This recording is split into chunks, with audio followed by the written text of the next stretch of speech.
you normally get allergies? Peter Michaels. Hi. Yes, I do get allergies. The weird thing about this past week is I got sick on Thursday, which I was super sketched out about because I know a couple of people who've had COVID in the last couple of weeks. I believe you do as well. I was traveling. I was in Toronto. Right. I'd gotten back 2.5 days before I started feeling sick. So I ended up leaving work to go home for a couple days, tested negative all the way through. And then that sickness kind of started to wrap up. But then allergies just decided to smack me in the face. So it was a weird, I don't know how to explain And typically you get allergies? Yeah, I get allergies. I've had on and off years for sure. I used to get them really bad as a kid. Worse in Alberta than it was in Ontario? Or Didn't pretty much used to be, man. I feel like when I moved to Alberta, I didn't have allergies for like years and years, and then just a few years ago, it started kicking in. So, but I'm on extra Fort allergy meds right now, and I can still still not doing everything I need it to be doing. So, all right, well, if you got to take a minute to blow the snot rockets out, go ahead. I got my lemon ginger tea, which took about 45 minutes to actually get to an appropriate temperature for drinking. So throat, everything? Like yeah, my throat's That's weird. But I think my throat's recovering from being sick for a couple of days, and now the allergies are here. You know what I mean? I don't know. I'm not a doctor. Are you a doctor? No, but I play one on a podcast. Wait, what? No. Oh, okay. It's like, holy shit, you're on you're on another podcast? You're on a scripted podcast that I haven't Patrick, heard of? we need to talk. That we're turning the stage into a scripted murder mystery? Yeah, I think we should try that. Well, how are you doing? It's May Long weekend. It is. It's the Monday of May Long. There's some significance today, right? Is there? I don't know. What is it again? I remember. Oh, that's it's Victoria Day. That's right. Right. I remember doing a radio bit 4 or 5 years ago in Red Deer, and I'm sure you know who the listener is, but he called me very upset that I had basically done a bit about how we don't need to call it Victoria Day anymore. It's just May 2-4, May Long. Yeah. But no. Major cultural, historical relevance. There are some royal family nuts. Yes. And guess what? He explained. Very passionate. He explained why I need to remember the importance of Victoria Day. I don't remember a single thing you said, man. I don't remember a single thing you said. I just know, May 2-4. Is it like differences between celebrating in Ontario to celebrating in Alberta? It's the same. Like it's all cottage. Like that's the first weekend I head into the cottage for May 2-4. Yeah, kind of the typical thing. And out here, it's the first weekend. Typically, people go camping. Yeah, you can take your winter tires off now. You can take winter tires off. But you could have gone camping this weekend. You would have loved it, right? Never go May Long. Just never. The amount of times you get burnt by the snow and shitty weather. No, it's a fucking gong show of people who don't normally camp. Right. Who just go out for the long weekends, and it's... Now, when you say they don't normally camp, are you mostly talking about campsite etiquette? Yes. Oh, okay. Yes. Yeah. Campsite etiquette is right out the window. 3 a.m. And it doesn't matter. Yeah, it doesn't matter if you're out in the bush, like way out on private land, crown land. Yeah. If you're in a campground, there's just always people that don't know the proper etiquette. I'm all for cranking up tunes and having the fire and whatever. Yeah. But there comes a point where there's you definitely can't impede on others, right? Yeah. Once got kicked out of a campsite in Kananaskis, and it was a weird thing where I was the first one up out of 3 of us. Because when I'm camping, I get up pretty early. I get up like 6:30, 7 in the morning for some reason, and enjoy the early morning nature. But this camp supervisor or whatever came up to me. I was the only one up, just sitting outside, and he kicked us out and started mouthing off and telling us all these things that we'd done the night before. It was 3 of us. We were drinking, we were smoking pot, but like we didn't have music going. I don't think we weren't screaming and yelling or anything. We were pretty calm. But anyways, he kicked us out and made some bullshit up, and I was kind of battling him by myself. And then my friends woke up and got out of their tents. They're like, "What the fuck is going on?" And the guy's like, "Just get out of here." And what happened was the guy that drove us there had a big red truck. I think it was a big red truck. Maybe it was a big blue truck. And he blasted, I don't remember if it was 5 Finger Death Punch or Devil Driver, full volume out of his truck as we ripped out of the campsite at 8 in the morning. It's one of the most embarrassing situations I've ever been a part of. It's fucking pathetic. Wow.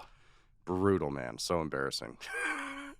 That's, I guess, if you're going to go out in a blaze of glory. Yeah, so that's the kind of person that you probably don't want to go camping with, right? That's probably... that campsite etiquette you need respected at 8 in the morning. Although there was also some big hockey games this weekend. So to be a little closer. Mr. Baseball, Mr. Shoestring over I here. can take a little detour from the Oh, baseball. once your team's doing well? Yeah, sure. I was called a second-tier fan once upon a time by Yeah, you're allowed somebody to high up pop in the and Oilers, out. and I'm like, all right, I'll do it. I'll second-tier fan it. Yeah, Ryan and Ryley, have you guys been to Bose for one of these Battle of Albertas? No? No? Steer clear because it's too crazy or what?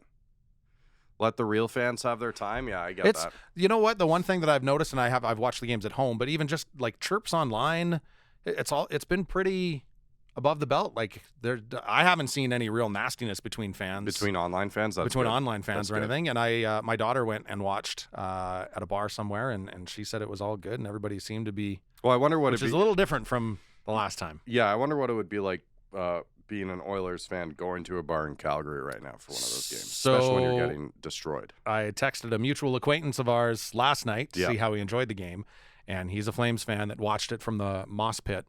Oh, he went down? He was in Edmonton, Wow. which is where his son lives. So I Right. think that's why he ended up there. Because Right. I don't know that I would want to go to the Flames Red Lot party No. as an Oiler fan. No, and there's did you see that clip from the Leafs Tampa Game 7 of the? So the Leafs have the big viewing area outside the Scotiabank Arena, and there was a guy. They're showing the crowd, and the seconds have gone in Game 7. It's over.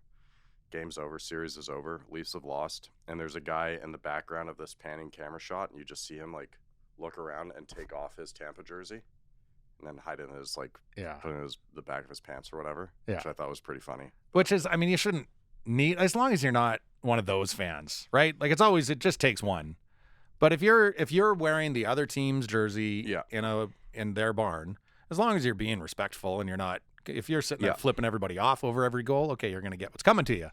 Yeah, that's true. The fans, I haven't seen too much animosity online. No, I've been chirping some Flames fans pretty hard. which is really different though. Like, because I remember 1991. Lots of fist fights. It was nasty. Yeah. 1991, that's crazy. Like That's you were really, just really cool. But a baby, right? Yeah, 4 months old. Yeah. 3 months old. Did you, so, has nothing to do with music necessarily, but this Evander Kane player with the Edmonton Oilers? Yeah. So he's been in the news a lot over the years. He's had some pretty weird domestic issues, some major gambling issues. He's filed for bankruptcy at one point. Faked a COVID test to get across. They never proved that. They didn't prove I don't it? think they No? proved that. I Okay. think that was speculation, but fair enough. That's on the docket. So he signed with Edmonton, and he's a pretty controversial player, controversial character behind the scenes as well with all that stuff going on. But because of that bankruptcy thing, I guess a couple of the Flames, and probably my least favorite player in the league, Matthew Tkachuk, was chirping him, saying he was poor. Oh, you're poor. You're poor. You need some money. You're poor. Doing the money finger thing. Which is like, okay, whatever. Yeah. And then Evander Kane goes and scores a hat trick last night, and I was like, "Fuck yes, this Yeah. guy!" Like, go keep telling him he's poor, motherfuckers. Which I'm all for beaking, but can't you keep it limited to do you have to go into a guy's personal life? I don't like that at all. Yeah. I don't care for that at all. So go Oilers. What about then? So, and I'm the same. Tkachuk is probably my least favorite Flame. Yeah. But did you see? So you've seen the kid that the Oilers are rallying around, Ben. That's yes. got. I believe it's the same cancer that Gord Downie had, brain cancer wow, that I he's didn't know battling. that. Yeah. So did you see Tkachuk's did a post for him? Yeah. I mean, same thing. The LA Kings did a thing. So does that change your opinion at all if he does something like that? Yeah, fuck him. I don't care. I don't know. I'm with you. Good. You guys are charitable. You make a ton of money. I say fuck him for now. Yeah, exactly. Go Oilers. Anyways, it was funny because you and I saw the same show in different cities this week. I landed in Toronto on Monday evening and got there just in time to go see Chastity perform at Commonwealth in Calgary. He's opening up for Bad Flower. And Chastity had a jersey with him. It was a Flames jersey. Now, the crazy thing is I have the same jersey, but a Leafs jersey. It's all black. Yeah. It's made out of recyclable materials. That's not the one that reverses. That's a no. separate... It was for the All-Star game 2 or 3 years ago. And it's all black. These jerseys, really like them with a little camo kind of print in the armbands. It's got something in the armbands, doesn't it? Wavy something or another. Yeah. Yeah. But Yeah, he put on a Flames. Someone brought him a black Flames jersey, and he called it a goth. He said, "Finally, I can start watching hockey now if they're rocking these goth jerseys." I was like, "Holy shit, that's exactly what it is." That's awesome. Did he wear an Edmonton jersey? No, I saw that. Somebody had sent me a picture of him wearing the Flames jersey in Calgary. It was much better in Edmonton. He was wearing a Slayer shirt. Oh, okay, cool. And there was somebody in the crowd in the front row that was also wearing a Slayer shirt. Yeah. So they got along pretty well. Very nice. Yeah, that was. He's a very good performer. Great performer and a stage presence. Like, how do you describe his stage presence? Well, it's so funny because at Commonwealth, and he's a tall dude. Yeah. Like how he's taller than you think? About the same? Probably a touch taller. Which is what, 6'9" or something? Around that. He was towering over people on that stage. It was looked like it's a smaller setup at Commonwealth. It's been forever since I've been there. Yeah, and I've never been to Starlight, so I don't know what it's like. They said it was hot as fuck in there, right? Oh, Starlight is so fucking hot. It was unbelievably hot. Yeah, no, they put on a great set. What was your question? Describe, like, how do you describe his stage presence? He's written this amazing music, and he's put together some amazing musicians to play that music, and it's him and a mic, and he's jacked as shit. It reminded me of like the typical prototypical like kid in the basement bedroom, like you're in your parents' bedroom with rock posters all over the place, and you're just you just rock out in your bedroom like you're on stage in front of 50,000 people. Yeah. Like, it just kind of reminded me of like every kid that wants to break out of a basement bedroom and get onto the stage, and then there he was. Yeah, that's fair. Well, it was I'm really glad I got to see them. Missed the last opportunity when we had him on the show in March, I think it was, April. But and I didn't know what to expect, because like there's a lot of his music. I don't know how you'd perform that live, but they did it and crushed it. Raw and real. Yeah, it was great. It was really, really good. So hopefully we have another chance to see them soon. And you had a chance to catch up we're after the show. Hanging out after, and that's another cool thing is like every one of his musicians who we briefly met last month when they swang by Bose for an hour or so, but every one of them has some really cool, like they're in really cool bands or have cool solo projects on their own. So yeah, it's fun. You go and spend an hour or whatever hanging out with this band, and you head home and you've got like 3 more hours of new music to listen to. It was pretty sweet. Yeah. And so while you were in Toronto, like things are wide open again as far as shows. Yeah. And I think March is when things kind of kicked into high gear. So how many shows have you been to since March? Oh, I don't know. Okay. I don't know. Do you have a number? Over a dozen, I think 13 or 14. Yeah, I don't know if it's probably not that much, but I did get to see a show in Toronto, which was great. Went to the Horseshoe Tavern, which you've never been to the Horseshoe. The Horseshoe I've not been to yet, which is unfortunate. That's probably the one, right? Yeah, I mean, it's definitely one of them. It's been a long time since I was there to see the final Teenage Kick show, which you can hear about during Pete Van Helvoort's episode of The Road the Stage. But yeah, it was very nice being back there. Took my brothers, which was a cool experience for them because they're not typical showgoers. And Mountainhead, man, like, I don't know what to say about those guys because we had a great time chatting with them, right? Yeah. I think they blew away our expectations of what they were doing or who they were. Their music, their recorded music, is very different from anything I've really heard of before, and their live set is just a whole other story. Wow. And it sounded fucking great. They sound great, man. Really, really cool. And how is it different? It's like that's the stuff that they play on stage is not what you hear when you listen to their music. Well, that's what Spotify I'm curious about, all. right? So it was a rock show. It's okay. So I was going to say it's more. They were loud driven? as fuck. They were loud as fuck. It was groovy. So the stage show matches the look more than 100%. Okay, 100%. And the look, I mean, those guys are committed. They're doing like synchronized head bobs and stuff like that. Little shakes. Yeah, they're great dudes. Got to chat with them a little bit. They were super super nice guys. So shout out to Mountainhead. You were at a show that night too, weren't you? What night was that? It was the last Friday, 2 Fridays ago. I can't remember what it was. Or maybe I'm thinking about Ryley. Ryley was at a show in Toronto that very night. Well, I was at Mountainhead. You guys were in Toronto together. Did you guys? We did not meet up. It was only like a 2-day crossover, but and that's a pretty tiny space. You'd think you'd run into each other at some point. Yes, totally. But Ryley was actually at the newly renovated Massey Hall. Oh, for Primus. That was the Rush. That was amazing. Which is in Calgary in 2 weeks. I think so. I think I might have to go because they do a Primus set and then they do Farewell to Kings. And like I had a couple friends that went, and like Ryley said, it wasn't Rush. It wasn't Primus. It wasn't Rush Primus-fied.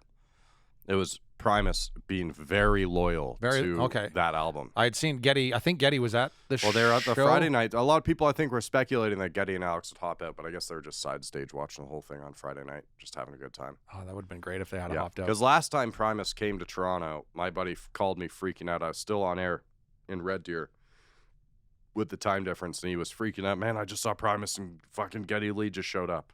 He just showed up for the encore.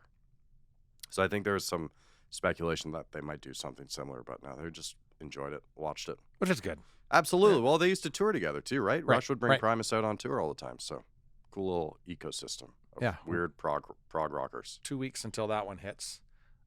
We were both at, well, we've seen a couple of shows now together at Bose, but the one that has everybody talking, and potentially I'd like to see where it ranks in your list of all time at Bose, but Future Islands was otherworldly. Yeah, that's a fair way to put it, for sure. I think I'm just very grateful, honestly. Like, we've been able to see this evolution of shows at Bose over the years, and the fact that it hasn't stopped yet. Right. There hasn't been a plateau, right? The Shaky Graves the week before was another pretty solid example. Did we figure out how long he played for? 2 plus, 2.25, I want to say. Wow. At least 2 hours, right? Yeah, had to. It was, yeah, for sure. Begonia opened for that, and it was like, I mean, I don't think I've ever seen someone so talented in such a small space. And what I love, I didn't know much about Begonia. Yeah. I think we've talked a little bit here and there about her, and we're gonna get her on the show too. Popped the album on a couple of times, but just like I walked in, she was probably 2 or 3 songs into her set, and like as soon as you walk into the room, you can't help but, what the hell is that? Yeah, like her voice is, it was unbelievable. It was crazy, and the performance is. Ryan, were you doing sound for Begonia? He was, yeah. Was it hard? Was it a challenge? No, just a pro. Her, not you. Both? Okay. Yeah, no, that was it was just special. It was a really special thing to see, and we don't often get to see that. And that level of talent. Similar vibes in that Begonia just draws you right in. You can't help but pay attention to her, and same thing with the singer from Future Islands. The eye contact. Sam Herring, holy shit, man. Is crazy. So funny because that Letterman performance is by far what people know them the most for. And I don't know when the last time you watched that Letterman performance was, but do you remember the end of it? No. When Letterman actually comes out to shake hands and stuff, and he's like, oh my God. Give me some of that. Like, give me some of that. More of that, please. Like, it's just like so blown away. And we got to see that on a special stage with a full room. It was unreal. And they very much enjoyed their time. They seem to, yeah. Yes. I mean, yeah. Brennan and the team at Bose set up a pretty sick space back behind the bar for them. Yeah. Which you can check out for yourself if you're behind Bose. But, yeah, it was cool, man. It was really cool. Oh, Rose was great, too. It was a really good set. Yeah, what were your thoughts about Future Islands? Again, same thing, blown away. I'm not uber familiar. Yeah. So again, just to see how he draws a crowd in, and somebody had come up partway through the show and knows how big of a Gord Downie fan I am, and said there's some some Gord, and it is right because he's very theatric on stage. Well, he's just like leaves himself completely vulnerable in a sense to everyone in front of him. Right. It's a level of commitment to performance that you don't often see. And passion too, right? Well, yeah, banging on the chest all the time. That was crazy, dude. Like I've seen him do that in a few videos, but like he's smashing the shit out of his chest, feeling every ounce of what he's singing. Yeah, no, it was remarkable. Sweaty, very, very sweaty. I did. It's so you come out of COVID, and I did think of that a couple of times. I'm like, oh, those people in the front row are getting drenched right now. Yeah, big time. Yeah, he was just like, so much power. Incredible voice. That band was super tight. It's super tight. Super tight. Yeah, I mean, it's tough because every few months now, or every couple of years before COVID, there's a new contender for best show ever at Bose, and much like best song or what's your favorite song or what's your favorite album or who's your favorite band, like I think I'm kind of done having that conversation. Well, and it's also this show's so fresh, so it's gonna ask Yeah. that question again in 2 or 3 years. Totally. Give this show a chance to settle and see where it And I think finishes it's up. Yeah, I think it's just part of a broader, a big list, a growing list of like unbelievable acts that can't believe we've gotten to see there. Like, yeah, that Shaky Grave show was unreal. That hardcore show a couple weeks ago was one of my favorites. So And there's different criteria as well, because that Future Islands show was one of the best in a different way that I went and saw Anyway Gang in Edmonton this past Friday, Yeah. a few days ago. And I mean, I left there going, well, it's just I'm not going to see a better show than that right, this year. you But loved it was that much, eh? it was different in the fact that what I love about what they're doing, and you can tell, it just pours out of them. They don't give a shit. Yeah, they looked like they're having They're fun. just having, it's just 4 buddies just having a really good time. Yeah. Cracking jokes. How long was and- their set? Not that long, like hour and 15, hour and a half. Okay, that's a long time for them. I that- mean, they've that got kind of band. I think 2 albums. Yeah. And I don't think they'd thrown in any cover. I mean, obviously, you kind of wonder, okay, Sam Roberts going to do a Sam tune? Yeah. Are they going to do a medley of everybody's tune? No, they leave all Nothing. their own Wow. material out of it. And they had a 5th member. They've got 7. Wow. So it's the 4 of them. So it's Menno from Colorado, Yeah. Dave might have been my favorite to watch Oh, really? that night from Tokyo. Is he playing bass or guitar? He's playing or- bass. Okay. And Sam and Chris Murphy from Sloan. And then so Nixon from Colorado is playing guitar, backed up on guitar. Cool. A guy named Adam, who I don't know what other band, I know I've seen him before, but a dude named Adam on drums. And then they had a keyboardist as yeah, well. And she was bossy pretty. person. That's Raina Doris' sister, I believe. Okay. Yeah, no, that's sweet. And I'm also jealous because you got to see Deanna Petkoff, too. And Deanna Petkoff was incredible. Great opening set. Have you listened to her album yet? Yes. Yeah. Yeah. Yeah, no, we need to get her on the show, too. And she's who was it we talked to about Sheryl Crow? Was that Lovia. Loviette? She did a Sheryl Crow cover. Oh, really? Yeah, she did If It Makes You Happy. Put her own little spin on it as well. Yeah. But there's definitely a little Sheryl Crow resurgence going on, Well, I think. That's interesting. I think there's a documentary out it, too, actually. Actually, that's right. There is. Yeah. Well, that's good. I'm glad I'm curious about her set specifically because that album's pretty fresh. So and Nixon was playing guitar for her as well. Oh, And okay. Adam did drums for her as well. Okay. So I don't know if she has a regular band. I don't think And it just worked out that these guys were, so those 2 did double duty. Cool. on the That's night. sweet. Did you talk to anyone at the show? Did not get a chance to talk to anyone at the show. Hopefully it would be great to get a few of those guys on. Yeah. And I think we'll get that show at Bose at some point. That would be really, really nice because, yeah, it's so funny. I remember when they first launched that supergroup project. It was a very cool thing that they did. So what's next? So this week's been a little quieter, but we've got Scenic Route to Alaska On Friday, which is fun. And they're bringing a busload of people down from Edmonton Yeah, from Sea Change with Sea Change. with Sea Change Brewing, which Yeah. is pretty cool. And then we're into we get to see producer Yeah. Ryan up on stage with What One day Bad is that? Son. June 3rd or 4th or something? June 3rd, 3rd. Yeah. which is a Friday night. Uh-oh. Friday night with OBS and Whale and the Wolf and Whale and the Wolf opened that set for Bad Flower and Chastity. who else is opening that show? 2 bands? It's just Whale and the Wolf Beautiful. and OBS. Beautiful. Yeah. It's gonna be a fun night. And they've got some new stuff coming. They're so good. Cool. Well, that's very exciting. And then what about shows outside of the city? So there's a little fellow by the name of Jack White. Yeah, you're coming up traveling in for that? 2 weeks. Very cool. P&E, 2 weeks. it's Oh 2 wow. weeks Holy away. shit. So you're gone. How long are you gone for? Fly in the Tuesday, fly out Wednesday. Wow. I thought you were driving for some reason. No, it's friggin' so cheap to fly to Vancouver right Right. now. Okay. There was just a what did I just read? There was a hockey team from Vancouver they were going to bus their team out for a tournament in Calgary, and it just ended up being way cheaper to fly everybody. Fly a whole team of. Fly a whole team Wow. just because of the way gas prices are, and yeah, I think it was just over $100 for a return Wow, that's crazy. to Van from here.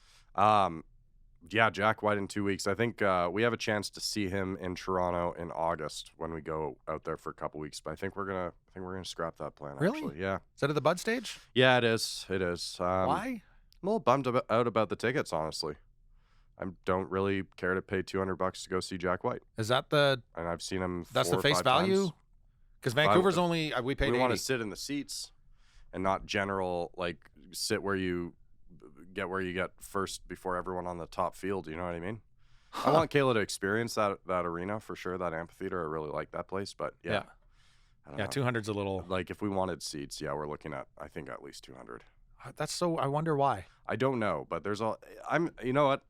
I'm so tired of going on Ticketmaster to look at tickets because every goddamn credit card company has their fucking fingers in some premium VIP special edition. It's all named something different.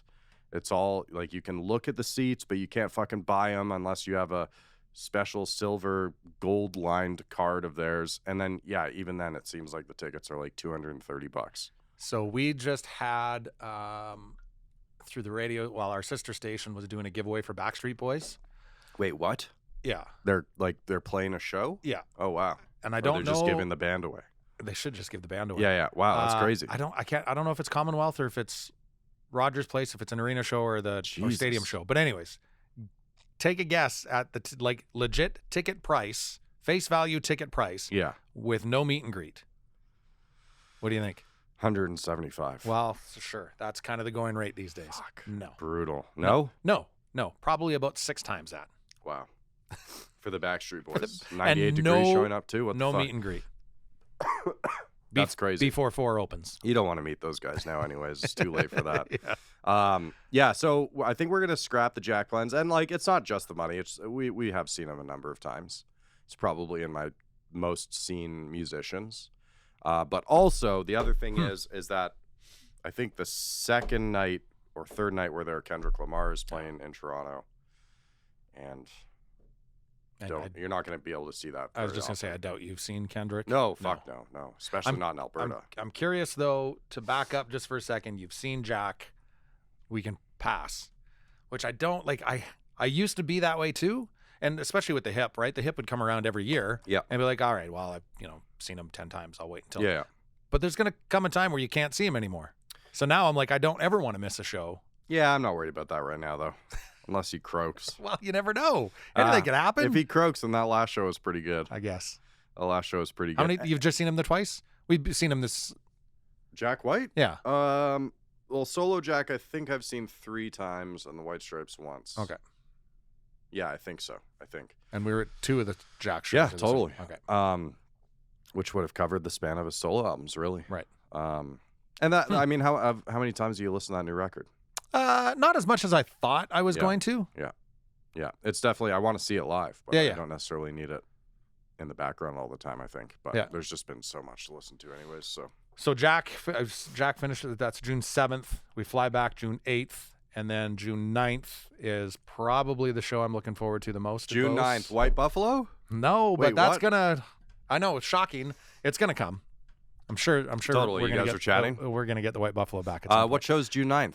Boy Golden. Boy Golden and the Bobby Tenderloin. Tenderloin universe. Yes. Very good point. Yeah. Holy crap, man. We're going to have many chances to see Boy Golden. You've already seen him once. Yeah. You're going to see him again June 9th and in November. Opens for the Sheepdogs in November. And he just played Sunshine Village. Oh, really? This weekend. Holy crap. He's all over the place. He's all over the place. Busy guy. But I have a feeling that that'll be one of those shows that gets talked about at Bo's again as well. I did recently, I was tipped off to a couple of the shows at Stampede this year, which should be very exciting. So that's all I'm going to say. All right. And we did get the scoop on episode 54 with Core Blund. Yes. Has that been announced? I don't think things have been officially announced yet, but it should be relatively soon. Did we hear another Westerner Days artist as well when we're at Future Islands on Tuesday? Maybe. I've heard a couple. Okay. Interesting. We'll talk about that off We'll talk later. Off mic. Yeah, shit is popping off. It feels good. I wish I was feeling a lot better right now, but I did have a couple of days where I was like, oh, fuck, I'm sick. And I was just at a show on Tuesday night. Like, what have I done? And then the relief of testing negative is like, oh, thank God. Because I don't want to be that person. Now it's just allergies. But do you notice, like, if you're talking to people, they're like, because it does. I mean, I've been at home for 5 days. I haven't left. So you've been listening to a ton of shit then. What are you listening to? Well, I've been listening to Kendrick Lamar album pretty heavy. Still hyped on that Georgia Harmer. Polaris voting is officially open for the long list, so I've got to get my ballots in as a Polaris jury member. What are the parameters on that? Is like the Oscars, anything released between a certain time? For this year, it's between May of 21 and May of 22. Okay. So May 19th, I think, was the cutoff. And then And there's no public voting, right? You got to be. no, It's you all have to member. be Okay. accepted jury member. And if we start talking about things, can I get like, what can you divulge? What are you allowed to say? Well, I mean, it's tough because I've said it many times. I think that Chastity record is going to be hard to beat for me this year. One of the records Brennan turned me on to a few months ago, Men I Trust, out of Montreal, is just an unbelievable project. Basement Revolver, who actually Chastity's drummer is in that band or did studio work with them. That Basement Revolver album hits me in many different, fills many holes. Yeah, it's gonna be tough. Can I throw one? Yes. I don't want to do it in case it's not something. I think you go for it. That Casper Skulls. Well, I did nominate them for the Polaris. Okay. Yeah. So there's a couple that I've nominated. Casper Skulls is one of them. So yeah, that goes without. That'll be on my ballot. So you got to pick 5. You pick 5. And there's how many members? I think there might be 180. Okay. 190. Something. So there's like a lot that. of music that, like, if 180 people bring 5 different albums to the mix. Yeah, I got to throw in my list because there is so much music out there. It's crazy. Yeah. It's really wild. Yeah. Yeah, Casper Skulls. I mean, the longer the process, the more I've been involved, the more music I've heard. It's going to be a lot harder. When I first got accepted, I was like, oh, easy. Here's my top 5 records of the year. And now it's like, oh, how do I weigh these And things? sorry, May to May, you said? Yeah, so May to May. Did Sister Ray make that cut? I believe Sister Ray got a last-minute nomination the other day, which is another album I've been listening to a lot. Yeah. Fantastic. Really, really cool stuff. Pitchfork reviewed it. I think Pitchfork gave it a 7.5. And, yeah, we might be having a chat with her soon. And because she's a Royal Mountain Records? Is she on Royal Mountain? I don't know if she's Royal Mountain. Good.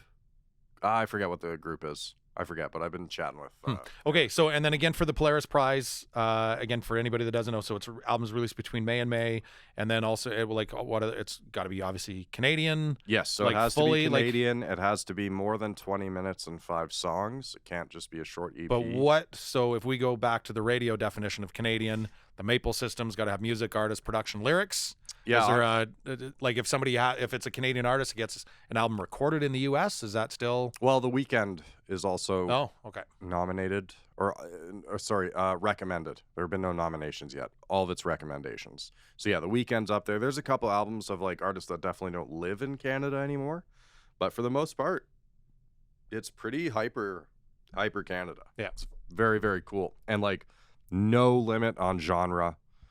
There's no. Snotty Nose Rez Kids is another great example of one that I expect will do quite well, because that album's very cool. Fuck, it's going to be really hard. It's going to be really hard. But basically, in the next 2 weeks, I think, I have to submit my top 5 weighted accordingly, and then they take all of those ballots, and out of that, they build a short list. Or a long list, sorry. The long list gets released next month, and then you do another vote in July or something. And how long like is that. the long list? Oh, I want to say 20. Okay. Oh, I think it's 20. Oh, that's a pretty short long list. Yeah, I think so. I should probably double check on that. And then the short list is what gets voted on at the gala in September, and the winner gets $50,000. I was just going to say, that's Cadence Weapon won last year, right? So maybe we'll have another Polaris Music Prize winner on the road, the stage in the next few months. That'd be Cadence pretty sick. Just released that book? Yes. Maybe not even officially out yet. It might be this week. I forgot about that because I pre-ordered that in January or whatever when he announced it, Bedroom Rapper. So I'm excited to get my eyes on that book pretty quickly here. Yeah, should be good. Gotta get back into reading. You're gonna be busy for. God damn, it's gonna be busy. Got the race to go to in a few weeks. Going to Montreal. Yeah, it's gonna be crazy. How far? Like when? June 17th. Jeez, dude. June 16th, fly to Montreal. So yeah, and that'll be your first experience. First at F1 an F1 race. race. Yeah, it's funny because, like, do you ever go to, well, no, you've been to a number of baseball fields, like it's a considerable number, right? Like 7 or 8 or something? Yeah. And you want to get to more? Bucket list, as I'm sure it is right, for a lot of people. It'd be great to get to all of them at some point. I don't know if that'll happen, but the historic ones are top on the list right now. Like, I'd love to get to Wrigley or Fenway. Yeah, I'm kind of feeling that way about Formula One. It's going to be an expensive hobby. I was just going to say that's a little pricier to get to. And probably won't go to Saudi Arabia But yeah, there's just so many historical, mostly in Europe, tracks that have been around for 100 years Right. that would be pretty sick to go to, right? So you get to walk on them. You get to walk the bases when you go to a baseball game. So you don't get to go to so you can do the tours. Oh, you right? can They'll tour have the the ballpark. You can do stadium? the stadium, so Cool. they take you through all the That's inner sweet. workings. That's sweet. And you get to walk onto the warning track. So I do remember, and I believe it was in San Francisco. There was a couple of people that got pretty close to touching the grass, and they're like, but you get to sit in the dugouts, and okay. you can sit in the dugouts and get onto the warning track. You got to get down for that baseball camp. No. Yeah, you do. Yeah, I was standing out back of Beau's before the Future Island show the other night, chatting with some fellas I've never met before. Yeah. And our friend Dustin Harper, and having a great conversation with these guys. And you walk up, and like, I don't know if you just left a fan club meeting or you're like forgot about your mascot outfit, but you had. I'm joking. You had the San Francisco hat and a jersey. Yeah. All right. Anything else San Francisco related at the time? Your socks? Underwear. Okay, underwear. All right. Probably showing. It was apparent to these people that you were a San Francisco Giants fan. And one of them lives in Oakland. And one of the first things he said to you, a complete stranger, was, yeah, why don't you come down 2 weeks? I got an extra ticket to bobblehead night.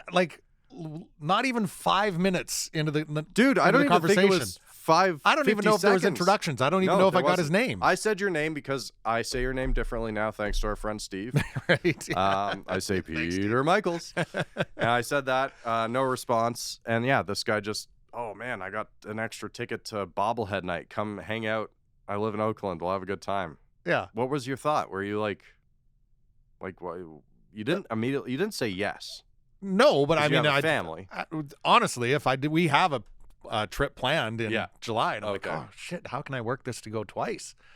This does sound like a pretty intriguing, and I knew right away it was one of Brennan's buddies because I know Brennan had a buddy that lived down there. He had some friends fly up from the States for a very special show. Yeah. So I've had a feeling things were legit. Like this isn't somebody I had to worry because I mean it is Oakland. If you've never been, No, I've had the first time we went to a ball game in Oakland, we were staying in San Francisco. We took the BART across, and just before you get up to that stadium, it's just like vacant lot after vacant lot after vacant lot, and you're like, murders have happened there, murders have happened there, murders have happened, and then you get to the ballpark and you get off that train, and there's a pedestrian bridge that goes to it, and it's this big, massive concrete structure. It's chain link, barbed wire fence all across that pedestrian bridge. So I was like, oh. Wow. Like, I'd like to go, but I don't know. Maybe I should talk to this guy a little bit longer and see what the deal is. Yeah, I mean, get to know him, figure out his name first. That'd be a good idea. Seemed legit. Seemed like a nice guy. I'm not against going. He seemed very legit. He turn around and going back. Too. He actually seemed pretty legit about it. It was pretty early on in the night. I don't think he'd had too many either. He was just like, yo, this guy likes San Francisco Giants, so come on down. You can stay at my house. We'll go to bobblehead night because that's a big night, right? Oh, and it's E40 bobblehead night. Who's that now? So E40's a San Francisco rapper. Oh, yeah, E40. Yeah. Okay. And he's at so many of the games and playoff games. He's sitting there with his entourage. Wow, cool. Yeah. Well, maybe you still have a chance. So I may not be available to do this show 3 weeks from now. Okay, all right. Or maybe I'll just zoom in from an empty vacant lot in Oakland. Yeah. I'm down. We were supposed to interview a band today, but there's some communication. And they're traveling because they're just getting ready to start yeah. a tour. So that's another show that'll be at Beau's in a week. Yeah, fairly soon. But yeah, man, things are happening. Things are happening. And at the same time, though, you saw Rural Alberta Advantage had to pull out of a couple of shows. Yep. Pearl Jam had to pull out of a couple of shows. Did you see that? They had an 18-year-old drummer fill in at one of their shows for Pearl. So Matt Cameron was the first to get COVID. Oh. So they had fill-in drummers. But it was an 18-year-old kid that somehow had a connection to Vetter's daughter, texted Vetter's daughter to try to see if something would work out, and sure as shit, it did.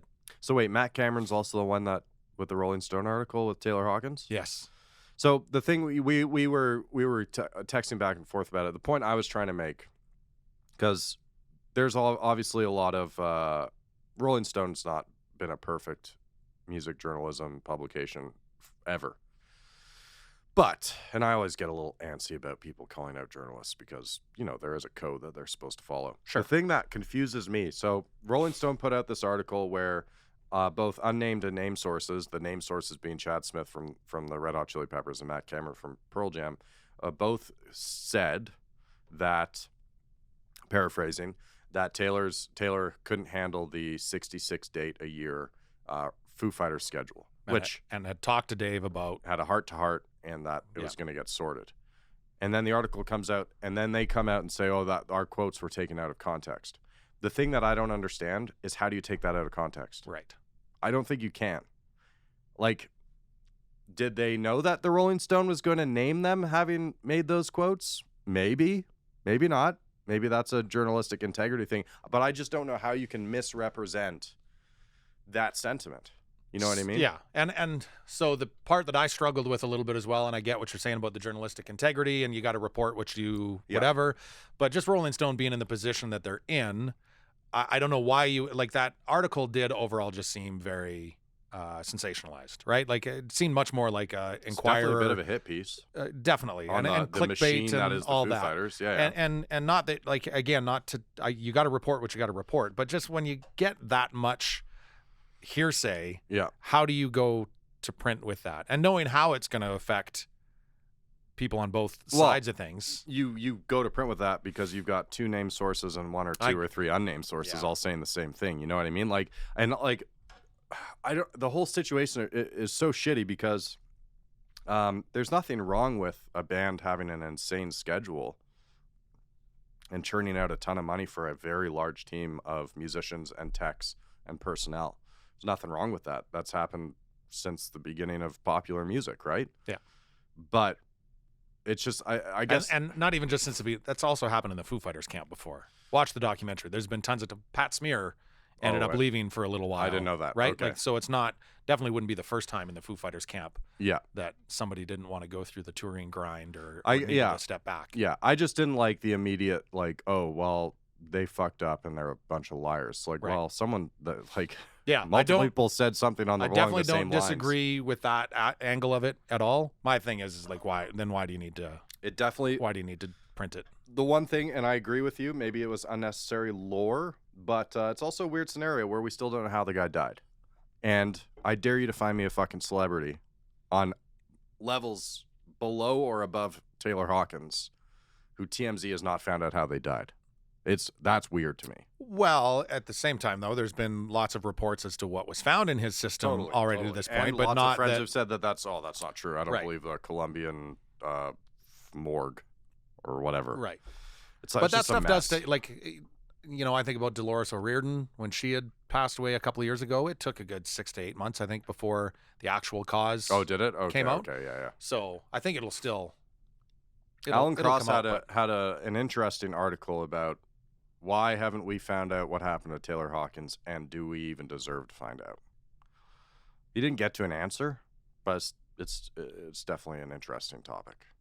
Do we need to know how a celebrity died? You think so? No. Okay. No, I don't think we do. I think the fact that we want to. Well, sure, we want to.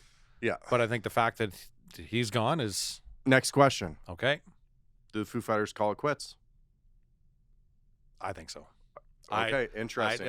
I think go with that. I'm like, I don't know how you come back from that. It's not a easy replacement. Taylor and Dave were the two, like 51 and 49 of that band. Yeah. Right. It's not to say that you can just replace anybody in a band, and it's always going to be tough.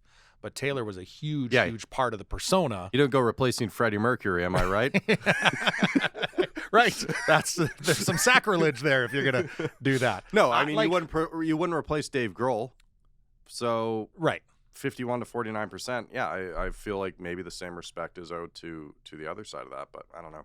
And again, going back to the fact that this band is always teetered on the brink of not being a band anymore. Yeah, I mean, all you got to just go watch their back and forth documentary, and there's so many times where, you know, Dave was ready to call it quits, or when Pat left, or Nate, I think it ended up going back. And so, yeah, my son and I, that's probably the band my son and I have seen the most together is the Foo Fighters. We've done some traveling for. We've done some traveling for. So I said, yeah, I think I'd be shocked if they got back on a stage together again.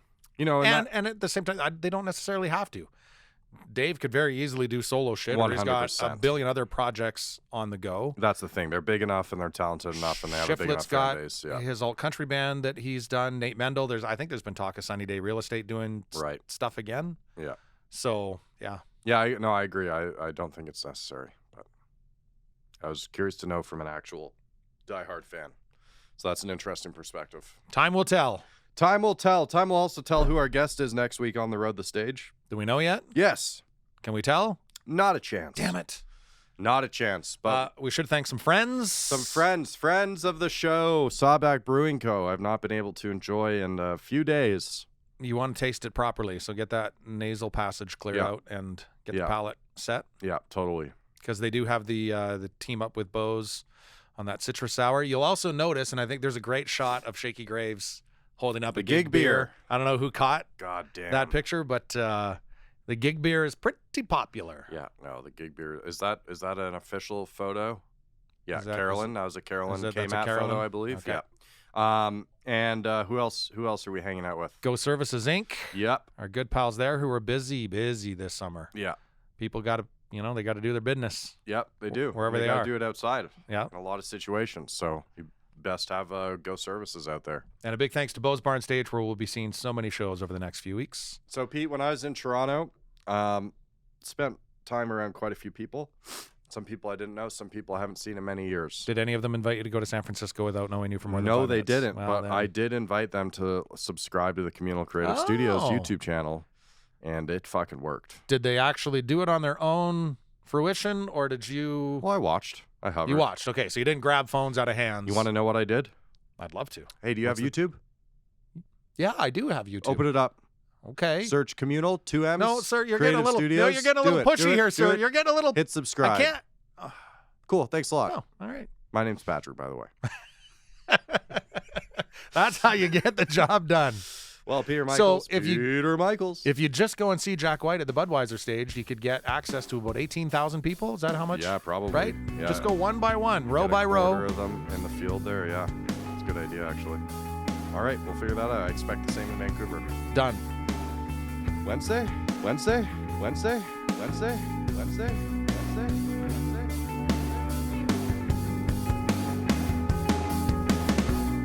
The Road the Stage is produced by Ryan Kuly and Ryley Surian at the Communal Creative Studios in Red Deer, Alberta. In partnership with Go Services Inc., Sawback Brewing Co., Tourism Red Deer, and Bose Bar and Stage.